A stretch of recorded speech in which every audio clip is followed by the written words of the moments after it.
කොහොමද ඔයාලට අදත් මගේ YouTube channel එකට ඔයාලව ආදරයෙන් පිළිගන්නවා. අද අපි වෙනස් විදිහේ ස්නැක් එකක් හදමු. ඔයා මගේ channel එකට අලුත් කෙනෙක් නම් මගේ channel එකත් subscribe කරගෙනම යන්න. මේ රසම රස ස්නැක් එක හදාගන්න අපිට ඕන වෙනවා පාන් පිටි. මම මෙතන පාන් පිටි ග්‍රෑම් 200ක් අරගෙන තියෙනවා.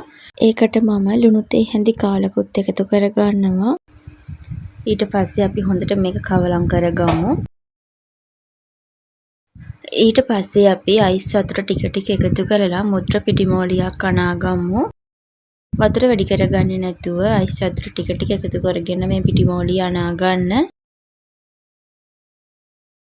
මේ ඩෝ එක අනාගද්දී පොඩ්ඩක්වත් අතේ ඇලෙන්නේ නැති පදමට අනාගන්න. ඊට පස්සේ මම ලෑල්ලක් උඩට ඩෝ එක තියලා විනාඩි 10ක් විතර හොඳට නීට් කරගන්නවා. ඊට පස්සේ අපි මේ ස්නැක් එකට අවශ්‍ය පිළින් එක හදාගමු. මුලින්ම මම තාච්චියකට තෙල් ටිකක් දාගෙන තෙල් රත් වෙද්දී අබ තේ හැඳි කාලක් එකතු කරගන්නවා. අබ ටික හොඳට පුපුරගෙන එද්දී මම කුරුඳු කුඩු තේ හැඳි කාලකුත් එකතු කරගන්නවා. ඊට පස්සේ අපි පොඩියට කපාගත්ත සුදු ලුණු බිකි තුනකුත් එකතු කරගමු. සුදු ලුණු ටික හොඳට තෙම්පරාදු වුණාට පස්සේ මම කපාගත්ත පොඩි බීලුණු ගෙඩියකුත් එකතු කරගන්නවා. දැන් මේ ටික හොඳට කලවම් කරගෙන සුවඳ එනකන් ටෙම්පරාදු කරගමු. දැන් මම කරපිංච සහ රම්පෙත් එකතු කරගන්නවා. ඊට පස්සේ උඹලකඩ කෑලි ටිකකුත් එකතු කරගමු. මේ ටික ඔක්කොම කලවම් කරමින් හොඳට ටෙම්පරාදු කරගන්න. දැන් මම කහ තේ හැඳි කාලකුයි, ගම්රිස් කුඩු තේ හැඳි කාලකුයි, කැරමිරිස් තේ හැඳි භාගයකුයි එකතු කරගන්නවා.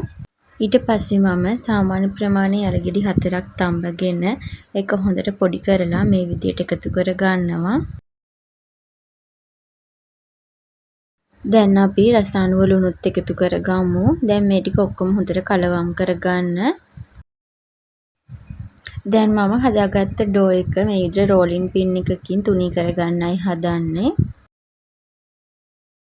ඉතින් මේ විදිහට තුනී කරගත්තට පස්සේ මම හදාගත්ත ෆිලින් එක මේකේ පුරාම තවර ගන්නවා.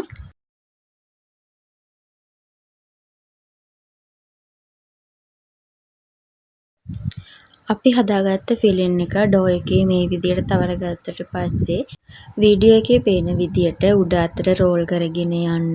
මේ වෙලාවේ ඔයාලගේ oven එක සෙල්සියස් අංශක 180 උෂ්ණත්වයට විනාඩි 10ක් ෆ්‍රී හීට් වෙන්න දෙන්න. ඒ විදිහට රෝල් කරගත්තට පස්සේ අපි මේක පොඩි කෑලි වලට කපා ගමු.